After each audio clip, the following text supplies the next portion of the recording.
Hi everyone, my name is Bo Sanders. In the previous video, we talked about the danger of deconstruction, that you never get back what you gave up, which actually makes a lot of sense because deconstruction is deeply suspicious that something is flawed or partial or being covered up, and so it rummages around, sometimes even reading the text against the text in a countercurrent.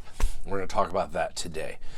Yesterday, I was explicit about what deconstruction isn't. On one hand, it is not demolition or destruction, but on the other hand, it is not reconstruction or repair or recovery of something lost.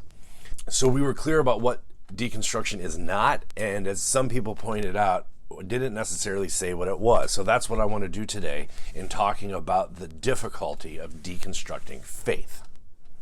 So I usually have about 60 seconds to make my elevator pitch, and so I figured out how to introduce people to this quickly. I hope you find it helpful.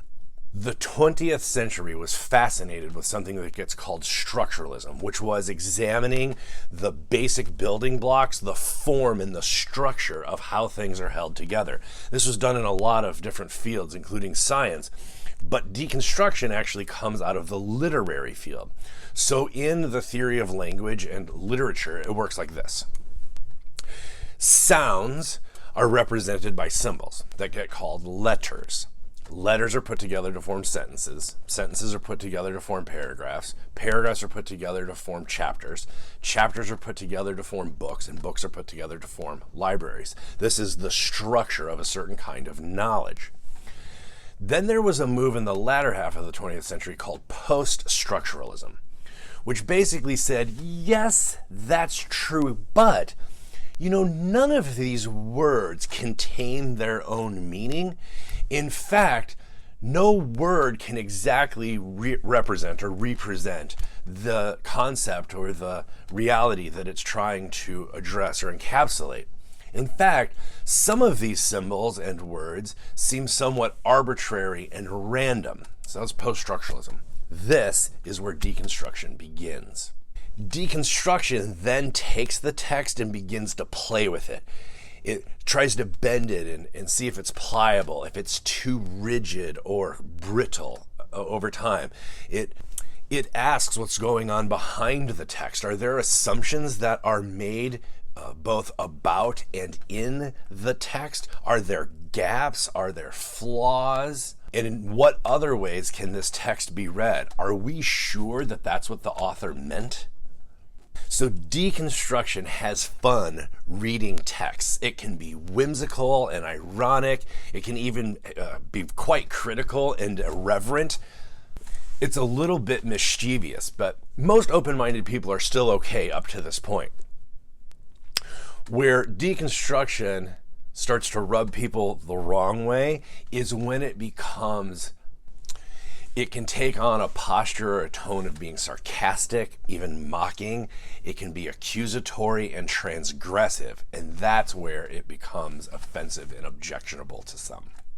The major difficulty with deconstruction seems to be that it has no end. It does not have a natural built-in stopgap or safety valve. You're never done. It is a bottomless pit or an endless cycle of reading and rereading. Like I said, sometimes even reading the text against the text.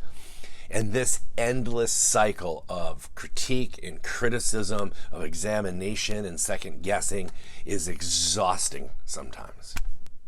And this is where we come to talk about deconstructing faith.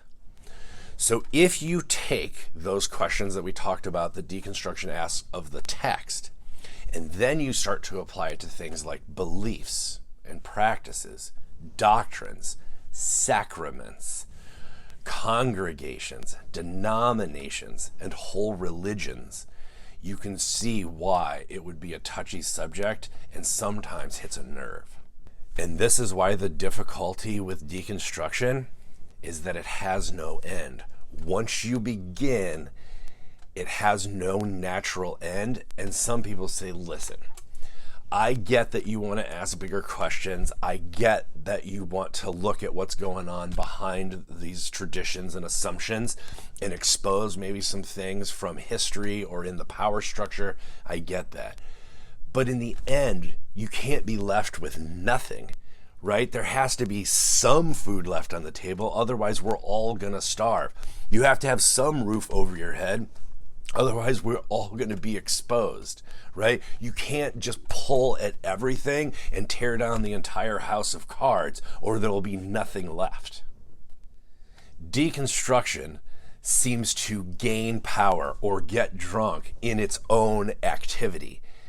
It gains strength as it goes. The critique gets deeper. The momentum builds. It is an omnivore that threatens to devour everything, even itself. Because where does the questioning end? So I wrote a little thing, I hope that you will read it, called The Difficulty of Deconstructing Faith. It's a follow-up to the previous post of the danger of deconstruction. And when you put these two things together, I think they pair really well. So the danger is that you never get back what you gave up. The difficulty is, and it never ends.